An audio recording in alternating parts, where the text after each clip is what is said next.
বোরো ঘরে তুলতে ব্যস্ত কুমিল্লার কৃষকরা, ব্যস্ত শ্রমিকরাও। এবার ধান কাটা শ্রমিকদের ভালো মজুরি মিলছে কুমিল্লায়। দিনে ১২০০ থেকে ১৭০০ টাকা পর্যন্ত শ্রমমূল্য পেয়ে সন্তুষ্ট তারা। চুক্তি তো নয়, হাজিরা হিসেবে কাজ করি। ৭ দিন থেকে কাজ করি, ১২০০ করি। নেত্রকোনা থেকে ৪০-৫০ জন মানুষ আইছি। ১৫০০-১৭০০ টাকা বেতন, ১২০০ টাকা বেতন। এই বছর আমরা ভালো বেতনই পাইতেছি। কৃষকদের অভিযোগ, মাঠ ভরা সোনালী ধান ঘরে তুলতে গিয়ে শ্রমিকের মজুরি দিতে হিমশিম খেতে হচ্ছে তাদের।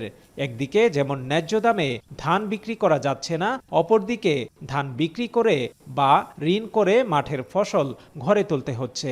ধানের উৎপাদন খরচ বাড়ায় বিপাকে কৃষকরা। সমস্যা হয়ে গেছে এই জায়গাটাতে, এই যে মনে করেন এই কাজের লোকের দাম বাড়া, ধান পানির সাথে মিশে গেছে। এখন মনে করেন কাজের লোক পাইতেছে না, দাম বেশি। কাজের লোকের 1 মণ 2 মণ ধান বেচছে একটা কাজের লোকের টাকা দিতে হয়। ১৩০০ টাকা হইলো খরচ। ধান 1 মণ বেচলে ৯০০ ৯৫০ প্রতি ঘন্টায় লস আছে মনে করেন না ৩০০ টাকা। সরকার ধানের ন্যায্য মূল্য নিশ্চিতে কৃষকের কাছ থেকে ধান ক্রয়ের সিদ্ধান্ত নিলেও ধান সংগ্রহ নিয়ে কৃষকদের রয়েছে নানা রকম অভিযোগ। ও হ্যাঁ ১৪০০ করে নেয় যে আমরা তো নিয়ে দিতে পারি না, আমরা নিয়ে আরও শুকিয়ে নিল, তারা ধরে ধরে শুকনা হয়েছে না, সিটা রয়েছে, এই আবি যাবি। সরকার ১৪৪০ টাকা ধান করছে, ঠিক আছে, কৃষক পাইতে আছে না।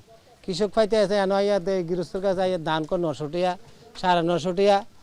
আর সরকারি মেলু নিলে মেলের তারা ধান শুকিয়ে নিলে সিটা রয়েছে, আরও শুকান লাগবে। এই হরানি দেখিয়া কৃষক মেলু নেয় না। উৎপাদন ব্যয় কমাতে কম মূল্যে কৃষি যান্ত্রিকীকরণের সেবা কৃষকদের দোরগোড়ায় পৌঁছাতে কাজ করছে কৃষি বিভাগ।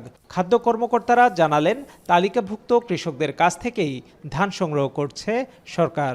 অলরেডি আমাদের ৯৬.৫% ধান কর্তন হয়ে গেছে, ফলন ভালো। কিন্তু সমস্যা হচ্ছে লেবার কস্টের কারণে তাদের টোটাল যে উৎপাদন খরচটা বৃদ্ধি পাইছে। কৃষকদের নিক থেকে সরাসরি ধান সংগ্রহ করি, চাল সংগ্রহ করে আমরা আমাদের যে চুক্তিবদ্ধ আমাদের যে মেইল আছে আমাদের সাথে চুক্তি করেছে, আমাদের সাথে লাইসেন্সদারি যে মেইল আছে মেইলের কাছ থেকে আমরা সিদ্ধ চাল এবং আতপ চাল সংগ্রহ করি। চলতি মৌসুমে বোরো আবাদে লক্ষ্যমাত্রা অর্জিত হলেও মাঠ ভেদে উৎপাদনে দেখা গেছে উল্লেখযোগ্য পার্থক্য।